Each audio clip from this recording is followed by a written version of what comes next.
Y'all, welcome back to another episode of the Tea with V podcast. I am your host, Miss Vicky P, and we're back with episode 5 titled The Good, the Bad, and the Real. So y'all, today is a special episode because I have my first guest on the show, y'all. Yes. And I have my big brother on this episode with me. What better way to start off my guest journey on that podcast by having one of my closest family members, my best friend. And y'all, we're just basically going to get into this episode and talk about how his life has been for the past 4 or 5 years. My brother got into a car accident about 4 years ago. And after that, y'all, his life literally changed, did a full 360. And it turned to him being in a season of life where he literally just had to wait on God. And he was just feeling so helpless, just going through this journey and not being able to really do much for himself. So first thing I'm going to do is I'm going to have him introduce himself. And then I have a bunch of questions that I'm going to ask him. We're just going to let the conversation flow. And I just really want y'all to get to know him and get to know his story. And like I said, the good, the bad, and the real that comes with it. So brother, go ahead and introduce yourself. What's up, everybody? Like my sister said, I'm her big brother, probably the biggest. My name's Quinton. I'm still, I'm young and just trying to navigate this season that I've been in. So how old are you? What is young? 26. My brother is 26 years young, y'all. 26, okay?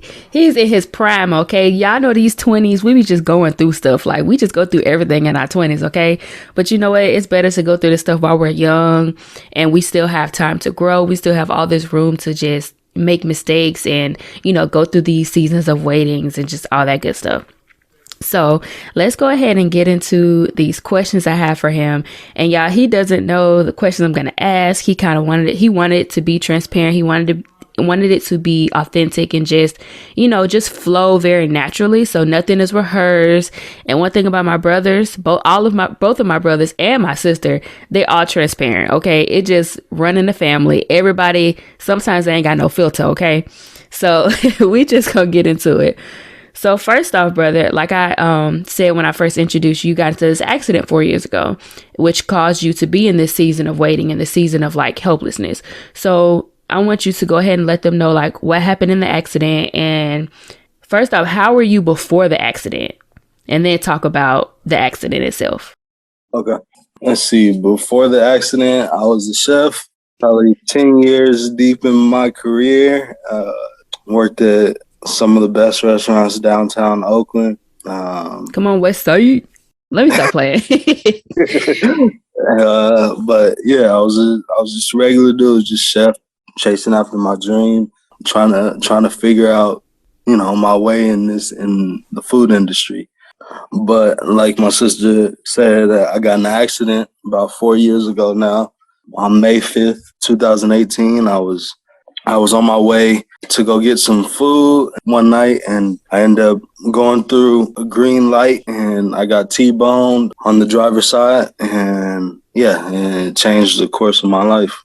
So this accident specifically, number one, what was the damage that was caused to you physically? So we're just going to start with the physical. What physical damage did you happen to you, once you had this accident? Well, the car was totaled. The girl was going 40 miles per hour when she hit me. But initially, I didn't know that I was injured. That adrenaline starts kicking in. And, I was shaking a lot, but I didn't really realize that I was injured. It wasn't until the next day when I woke up and I couldn't move my neck that I realized that something was wrong. So I go to the hospital, get checked out. They do an x-ray on my neck. They do an x-ray on my back. And so from there, I started being treated. My neck, I had injured 3 of my discs in my neck. And then my back, 2 of my discs were herniated. Wow. Of course, when you go through anything when you become physically injured, I know just from personal experience, it injures you mentally. Let's just say it that way. It takes a mental toll on you. So with all of those physical injuries that you had, like you said, your disc on your neck and your back, like those are your two main things that connect everything. You know what I'm saying? So it's like when you damage anything around your neck, your back, your spine, it's just like, it seems like everything just wants to act up and cut up. You know what I'm saying? Yeah. So after that, what was the mental toll that it took on you from the accident and then just from your physical pain? And, didn't you go on disability after that as well? Well, let me say this first. Anybody who knows the restaurant industry knows the work of a chef, knows that it's physically draining. Mm-hmm. It's physically demanding. You're doing a bunch of lifting, standing, twisting, turning, bending all day. 8-hour shifts, sometimes 10, 12-hour shifts. And most of the time for me, it was like 10, 12-hour shifts. So initially when I got injured, I didn't think that I would be out of work as long as I've been out of work. Mm-hmm. I didn't even think it was as serious as it was. And so in my head, I was thinking, oh, okay, I'm gonna have to be treated for a couple months and then I'm gonna be back on my feet at work. I started being seen by a chiropractor. I was going like maybe 2 to 3 times a week for about 8 months. I did that. And, as that time started to pass by, I started to realize that this was way more serious than I had imagined. And so That's when I really started to experience the mental, trauma from it all, because I started to realize that this is serious and I didn't know when I was going to be able to return back to work. And so if you knew me before the accident or you know me now, then like, cooking has been the only thing that I've wanted to do, the only thing I've done. I've dedicated my life to it. So that really sent me into a deep depression. Y'all know this life thing ain't easy. So dealing with, depression, of course, everybody knows, I don't want to say everybody, but people who have dealt with depression, we know the thoughts that come with it, the feelings that come with it, the days where you just don't feel like getting out of bed, the days where you kind of want to just give up. What was, if it's not too personal, what was like the way your mind was thinking? Like, what were your thoughts going to like this depression? Did you feel like you were going to get out of it? Did you have hope every day? Like, what gave you hope? What was like your thought process once you realized like, wow, I'm in this deep and I'm really in pain and I can't go back to work no time soon? Yeah. The main thing was there was a severe identity crisis happening. I had identified as being a chef who was dedicated to the work that he was doing, that, was super passionate, and that's all I knew. And so when I started going through my depression, I really didn't understand who I was anymore because my value was in being a chef. I felt like if I couldn't be a chef, then I can't do anything. And not only that, but being able to provide for myself and, my loved ones and my friends, like, is a big thing for me. All of us in my family, we got a big heart and we give. And so not being able to give and having to depend on other people during the season, like, it really took a toll on me. I didn't think that, there would be an end to this, especially as I kept going along with the treatment. Like, I started realizing, I'm going to have neck surgery. I'm going to have back surgery. And that just really like left me feeling hopeless and helpless. Yeah. And it's crazy, like, going through anything that allows you to be in that feeling, especially, physical injuries. Because one thing about our bodies, they say the younger you are, the faster you heal. When you go through something and you have like the physical trauma like you did, especially when like it wasn't your fault, it takes a mental toll, which was probably one of the main reasons that you fell into that depression. And so when you were going through this season of helplessness, how did you cope with the depression? Like, how did you cope with like pushing through day by day, knowing you were in pain? And like, how did you push through? Like, what did you do? What is your relationship like with God? What was it like before the accident? What was it like after the accident? I feel like I just asked like 3 questions in one, but. No, that's good. So how did I cope? Yeah. I didn't really cope at first. At first, I tried to look at the good in it, and I was like, okay, this is a little vacation from work. I've worked hard for the past 9, 10 years. I could use this little break. And so at first I was like trying to enjoy not being at work, smoking more weed, going to, I got to, go see some family that I hadn't seen in a while. I love to fish, so I would go out fishing. And that lasted for about a couple months. And then that got old quick. It became hard for me to do some of the activities that I wanted to do because it was painful. But, going through all that definitely checked my relationship with God because I would say prior to the accident, I had a relationship with God and we were raised in the church, but I definitely wasn't seeking God. I wasn't close to him, as close as I felt like I should have been, because I was just so consumed with work, making money and, reaching my goals. And so during, the time after the accident, it really made me like start seeking God more because I was just so confused as to why he would allow something like this to happen. Especially like my sister said, it wasn't my fault that I got in this accident. Actually, what's crazy about that is this was Cinco de Mayo. So earlier that day, me and one of my boys was smoking and we got pretty lit. He wanted to go get some food because we had the munchies, and I was like, this was probably around like 4, 5 in the evening. And I was like, nah, let's not go right now because I'm a little too high. And I was the one driving. He was like, all right. So we chilled out probably around 11 that night. I was like, all right, I had sobered up. I was like, let's go. So we went, and that's when the accident happened. And so, even thinking about that, I tried to avoid any type of accident, getting pulled over. I wanted to be sober when I was out because it was Cinco de Mayo. Taking those steps, I couldn't understand like why God would still allow something like this to happen. Right. And then as things kept going on, like the girl who hit me didn't want to admit fault for the accident. So I had to hire an attorney. And that was like a big deal because it was like, one, I know the girl personally, but two, I didn't want to bring attorneys into it. But I had no choice at this point. So I would say like this accident has made me seek out God more and has been key in strengthening my relationship with him. Right.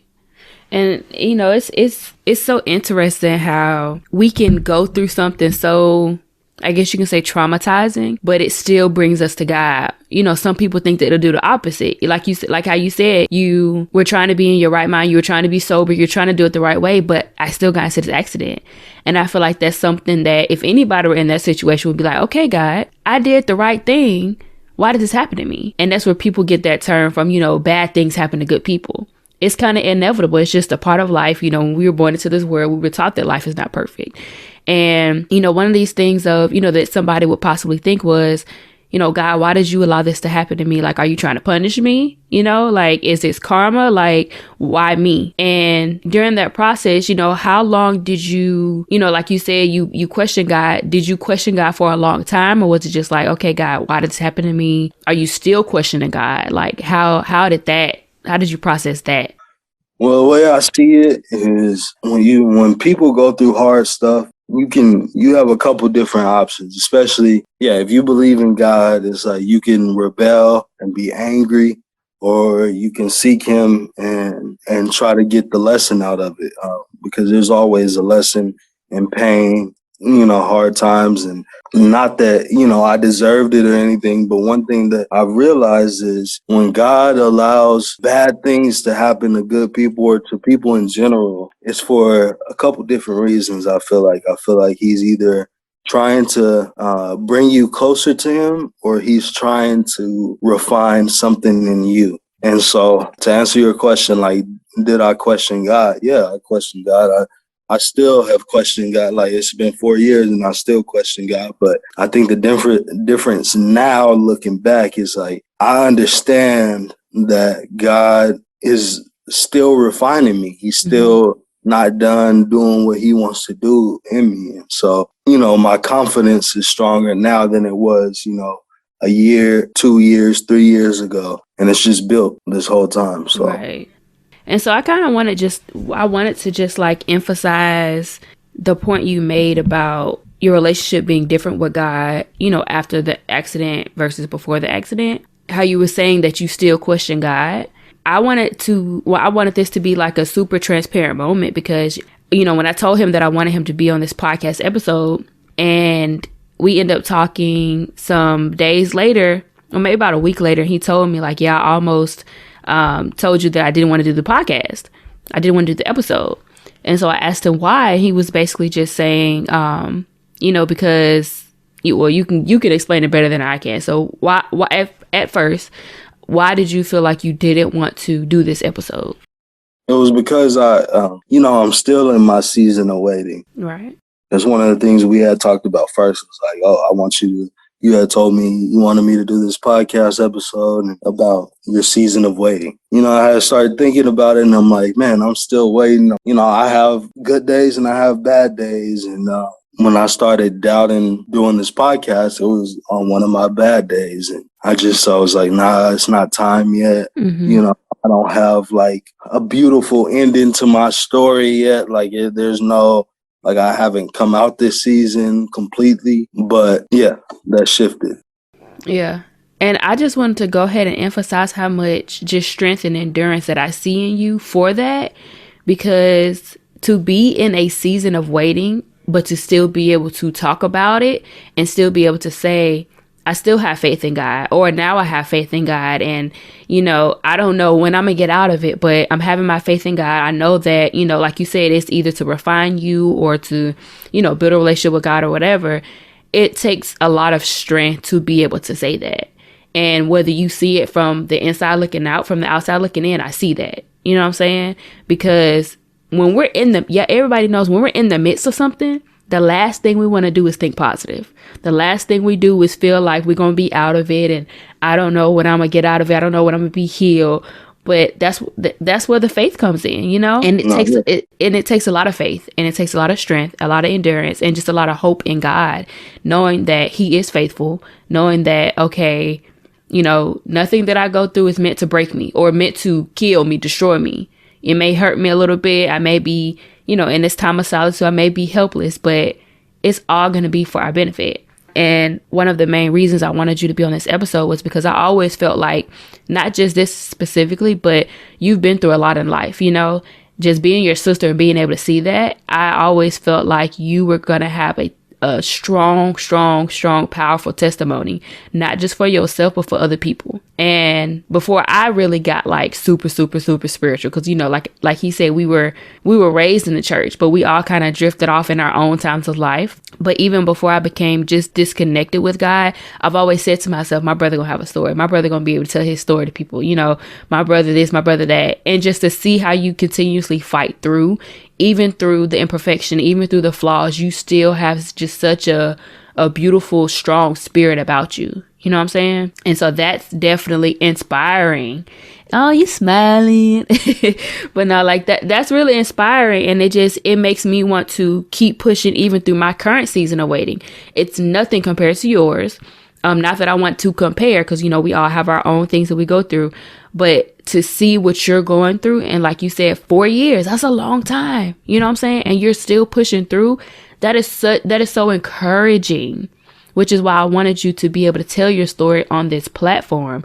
Because like I told you when we were on the phone, there's somebody else out there. There's other people out there, whether they've gone through a car accident or they're just going, in a place of solitude like I am, that God placed me in, or whatever situation they're going through. And they're just like, I don't really see the light. You know what I'm saying? I know it's there, but I don't really see it, which is why I created the podcast. And so I think that's just an amazing thing. And you're an amazing person, to be able to be this strong in this season. And so another question I had for you was, do you feel like going through something before this accident, the way you coped through things, do you feel like it's changed? Do you feel like it's improved? Do you feel like it's the same? Do you feel like it's gotten worse? Like, how do you like your coping skills in general? Because you already talked about how you cope with this, but do you feel like it's changed before the accident, and the things you've gone through in life and then now?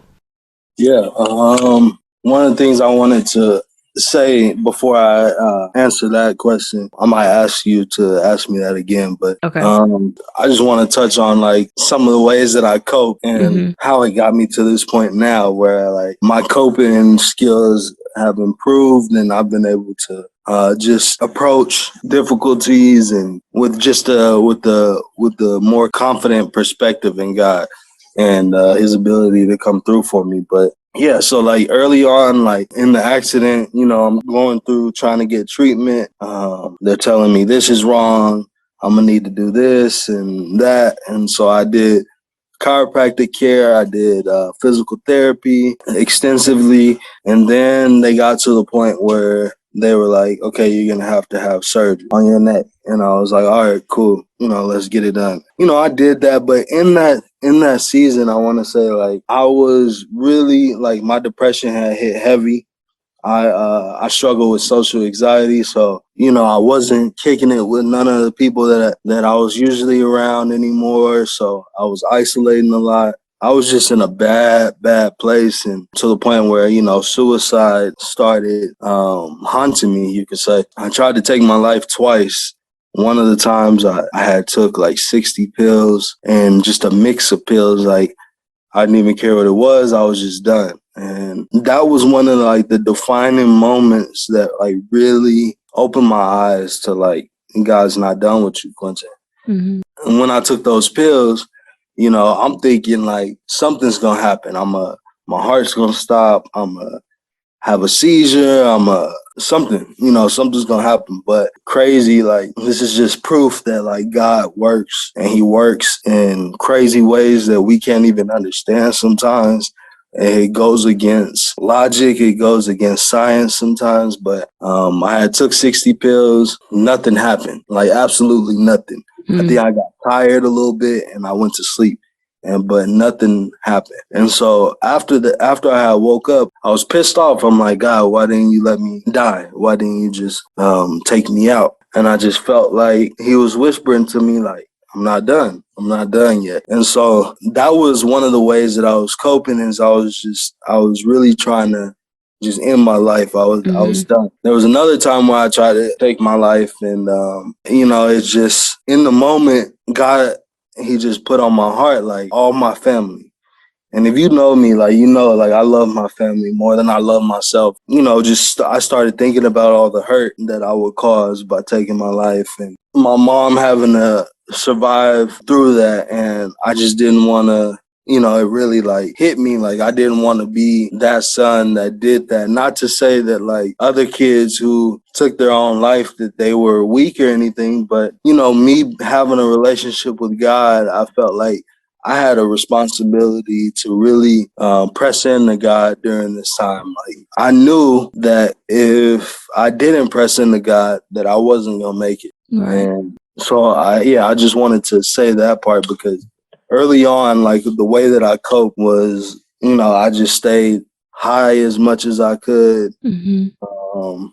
There were days where I would take like so much of my medication, like for anxiety and depression, or my seizure medication. I would take so much that I physically could not see. I physically could not walk. And to me, that was better than feeling the pain that I was feeling on the inside.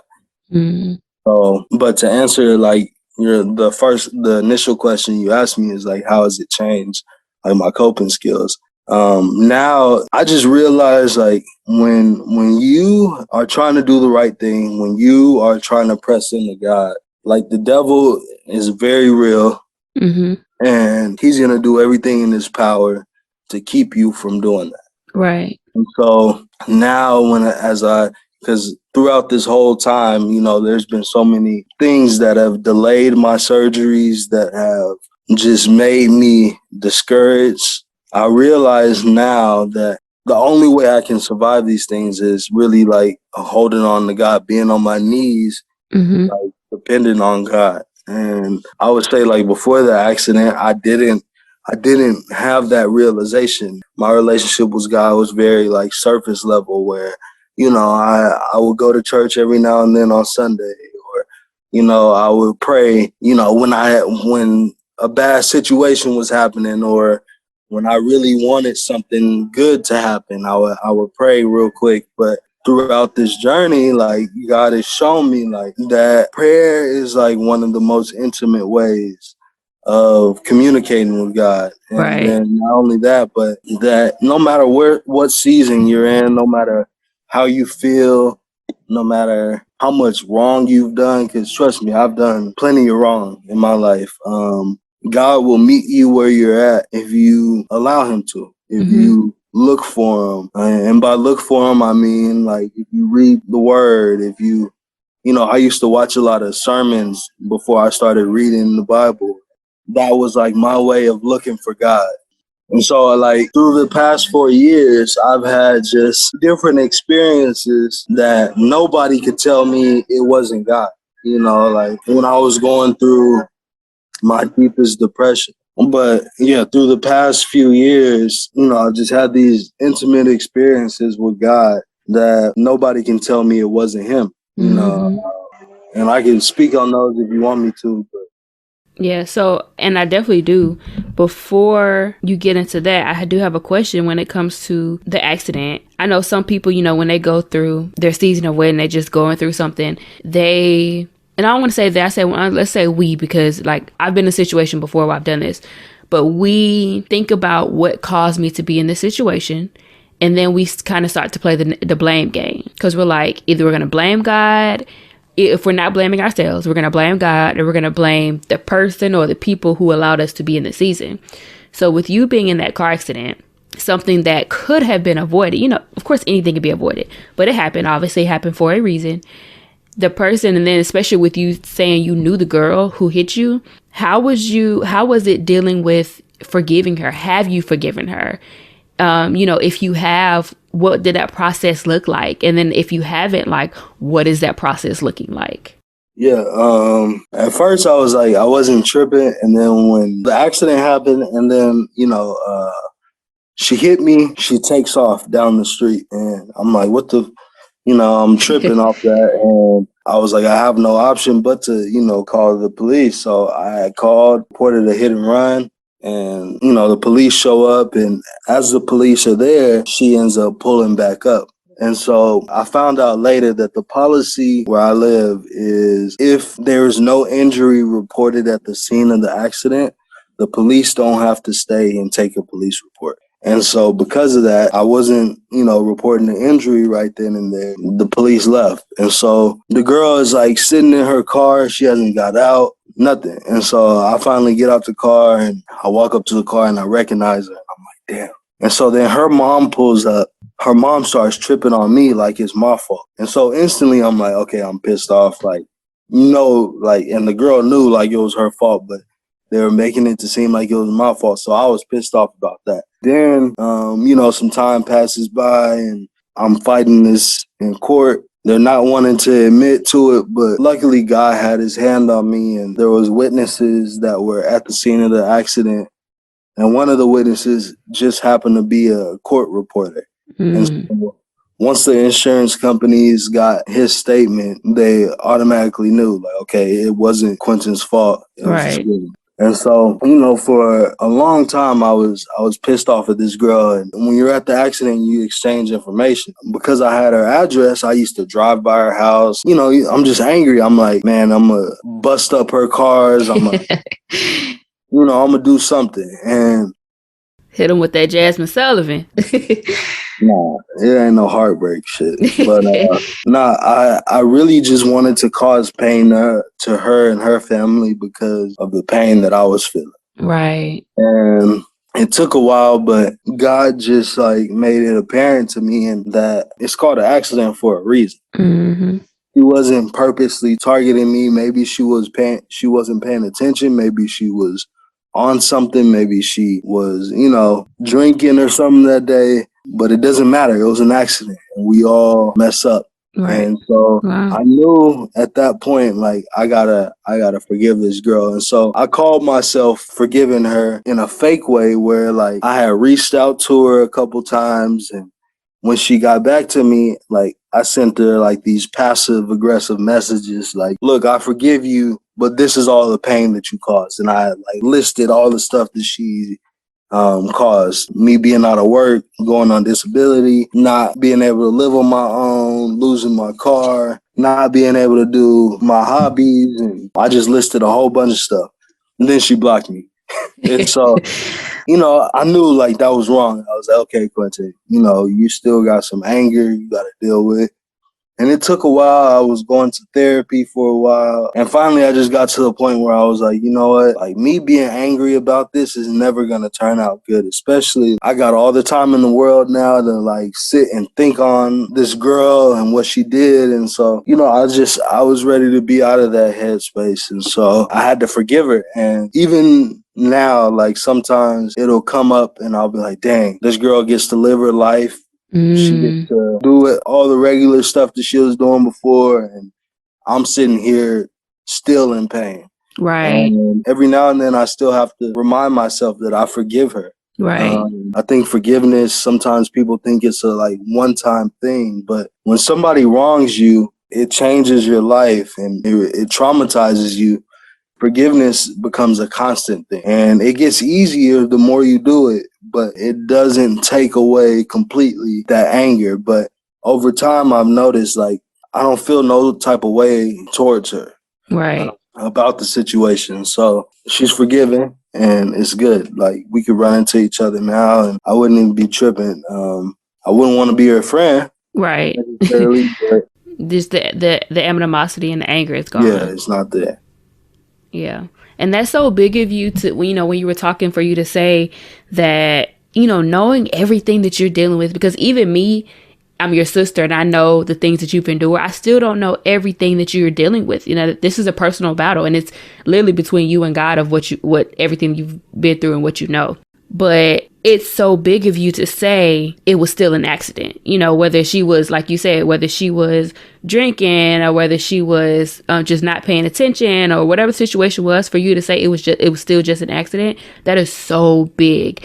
And, of course, you had to go through your grieving process and your healing process. And, like you said, you were in that headspace and you was like, I don't want to be in this no more, which is why unforgiveness and forgiveness is so important. Why forgiveness is so important, because it doesn't just cause you anger and I'm upset, but it really causes you just all of these just mental pains and just mental anguish that comes with the, unforgiving somebody.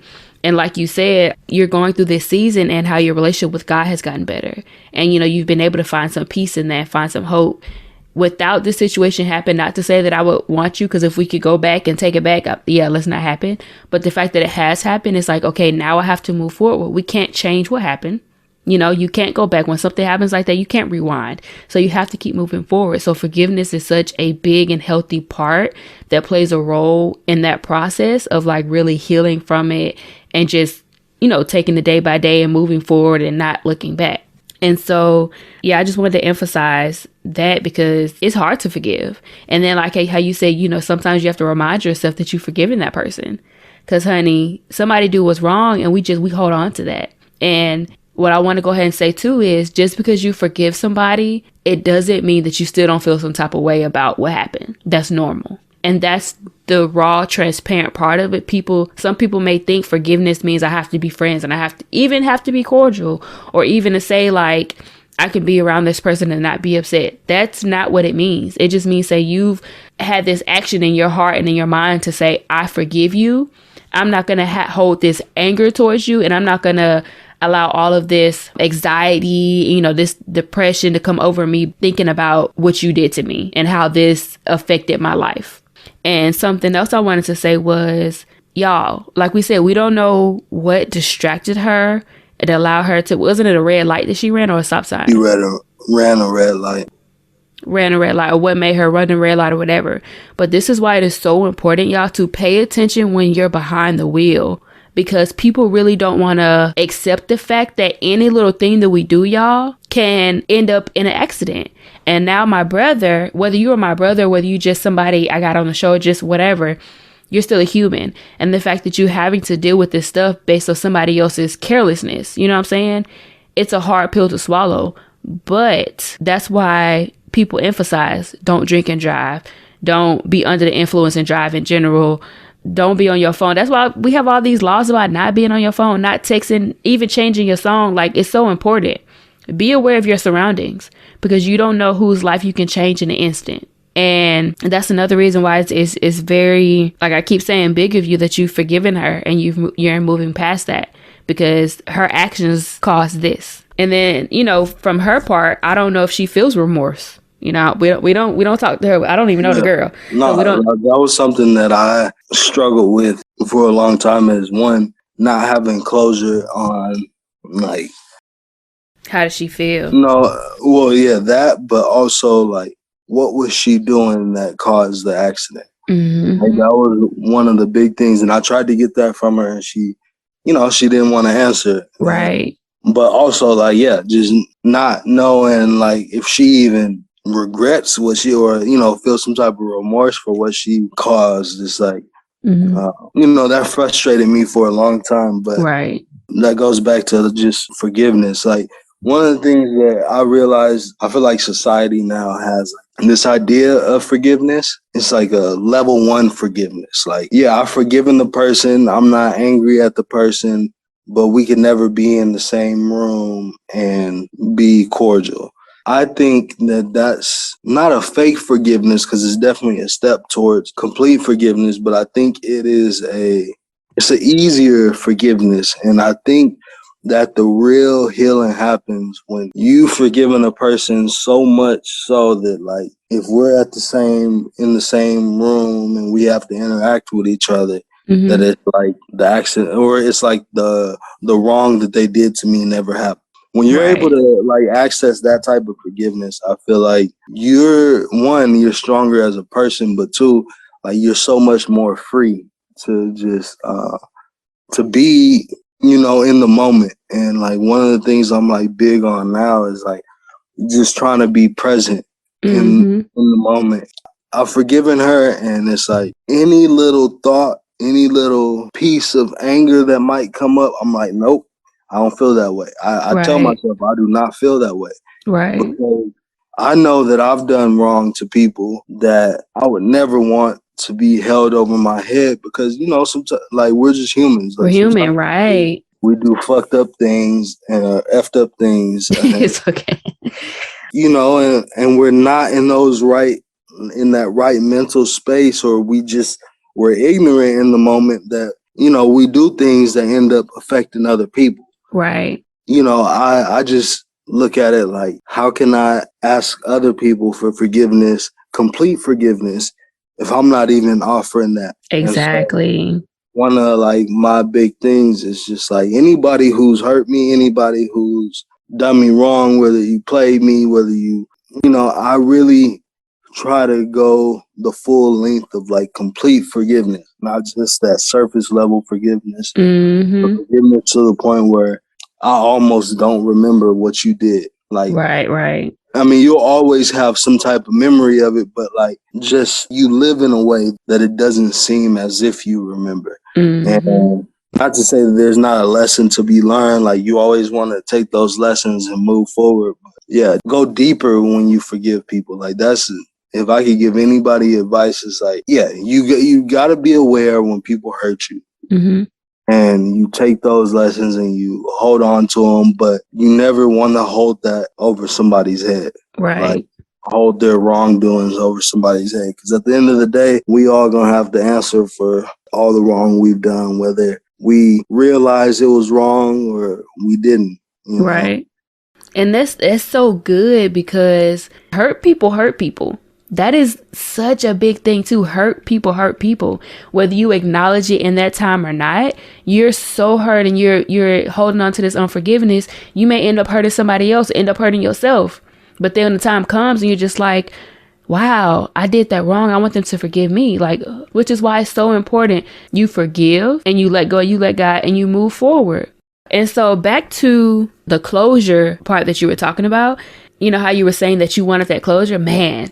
We love closure as just a human nature, like you said, a species or whatever. We love closure. We love to say, like, why did you hurt me? Why did you do these things?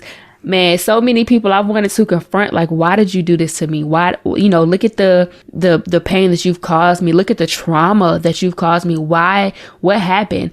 I feel like we need to get out of that mindset of feeling like we have to have closure, because what we don't realize is If it was meant for us to have closure, God would allow everything to be aligned for you to have closure.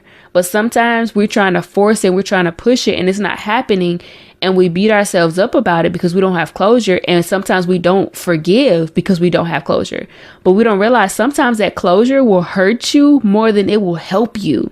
The same way, you don't know exactly what happened as to why she caused the accident. Just imagine you talked to her and she was like, yeah, I was drunk. That would piss you off even more. Cause you're like, I did all this that day to be sober, and then you were freaking drunk and you hit me. You know what I'm saying? That will cause you more pain, and that will cause you to be like, you really don't like her. It probably caused me to start over my forgiveness process. Exactly. Exactly. And this is why, sometimes closure isn't necessary and you have to just move forward. If that closure can't come naturally, move forward. Because it's, like I said, it's so many, I don't want to say so many, but it's people that I really want to confront, be like, why did you do this? But I'm like, you know what? It doesn't even matter. I've forgiven you. I'm moving forward. Let me just keep going. Because the only thing that closure going to do is bring me back down to that place I tried so hard to crawl out of, But yeah, like I really love how transparent that you've been on this episode. And it's so much more that we could have, got deeper into. But yeah, that's just the surface level and a little bit deeper into the things that he's had to endure in this season of waiting and how it started, his mindset and how he's coping and just what he had to endure. And like I said, I'm his sister and I still don't know everything that he's having to deal with. But I know that people listening to this episode are going to see the strength that you have to be able to sit here and talk about it. And the fact that you're still going through it, that's real. That's so real. You're still going through it and you're just like, but I'm here. And so I kind of wanted to end off this episode by asking you to, I guess you can say, give some like a brief words of encouragement for either somebody who is suicidal, because you've been through that, and just encouragement in general of people going through this season of waiting and just going through any type of hard time, just some type of encouragement of like pushing through or, whatever you want to say. Okay. I would say anybody going through any type of mental health issue, whether it's suicide, depression, bipolar, social anxiety, like you always hear it, like you're not alone. There's plenty of people that go through it. Mm-hmm. I would advise that you get some help.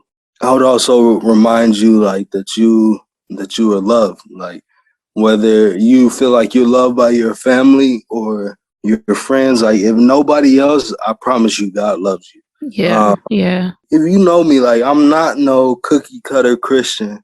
Like I'm far from it, and I struggle with trying to fit in that mold sometimes. But I've realized that God has created me the way that I am for a reason, to reach people that are like myself or that aren't cookie cutter Christians. And one of the things that like has really stuck out to me throughout the season is nothing is for nothing, meaning like anything that happens to you is for a reason. But I think that the only way that is really true is if you trust God, if you depend on God. And I promise you, like, God is real. Like, I don't deserve nothing that God has given me throughout this whole season. Like, there's been moments where I've been in tears, wanting to crash my car and all types of shit. But God will meet me in those moments, and there'll be a peace that comes over me. And I think I was only able to experience that because, I called on God. I prayed. I told him I need him. Like, he knew, like, where I was. He sees everything. And so I would just encourage anybody like going through it, whether it's mental health issues or real life issues or just feeling inadequate. Just trust God. Trust that God's timing is perfect, even though, sometimes it's frustrating, like waiting and, it's never our timing. It's never our ways. It's God's ways. And it's the sooner you start to grasp like that it's God's ways, his ways are above our ways, it's God's timing, the sooner you'll start to have peace and peace in the worst times of your life. And I'm a testament to that. So, right. Yeah. Well, that's good. I really know, I feel like, and I hope that, people can take away just encouragement from everything that you've said, everything that we've talked about, and take away some type of hope. Like we said, sometimes we may not see the light. We know it's there. But take away something positive from this, just to see that, the season of waiting and just the things that you go through, they're really not meant to break you down. Let me not say that. I don't like to say break you down, because sometimes you have to be broken down. They're not meant to destroy you. They're not meant to destroy you. Sometimes God wants to break you down so he can build you back up the way he wants to build you back up. Sometimes he has to break off some pieces of your life. Sometimes he has to allow you to be in places of solitude, because he's like, I want you to refocus. I want you to regroup. I want you to find me. I want you to love me. I want you to find yourself, and that sometimes that just takes tragic incidents, or sometimes that just takes these incidents that take however long, because God's like, I need your focus, and I'm gonna, he just wants to build us up into these women and men of God that is going to be pleasing, and it's going to allow us to end up, in the heavenly realm, and just end up being good servants just while we're here on earth, and just being good people, just pure-hearted people in general. And so I just wanted to thank you again for being, on this episode, and just being so open and transparent, and, stepping outside your comfort zone to do this. Because I know, honey, I was having a little anxiety when we first started. So I know it was, you probably was having a little anxiety too. Yep. But I just want to thank you for being on this episode, and thank y'all for listening. But I want you guys to just take from, like he said, I want to emphasize that you are not, you are not alone. Everybody says that you are not alone. You are loved. God loves you first and foremost, and we love you whether we know you or not. Yeah. You don't ever feel like you have to go through anything alone. I'm going to put the suicide prevention hotline, in my description. So if you need to talk to anybody, if you want to message me or message my brother, if you don't mind, I'll put your Instagram. And you can put my number. I'm single too. Whatever. Now he trying to find a wifey. But yeah, so it's like I'll put the information. There's always somebody to talk to, y'all. It's always somebody. Don't ever feel like you're dealing with anything by yourself. If you take anything from this episode, please take that you are not alone. You don't have to deal with anything by yourself, and this is not meant to kill you. So keep pushing it. Take it day by day. Whether you see the light or not, it's there, okay? So keep pushing until you get there. But I hope you guys enjoyed this episode, and I will see y'all next week. Bye, family. Appreciate you.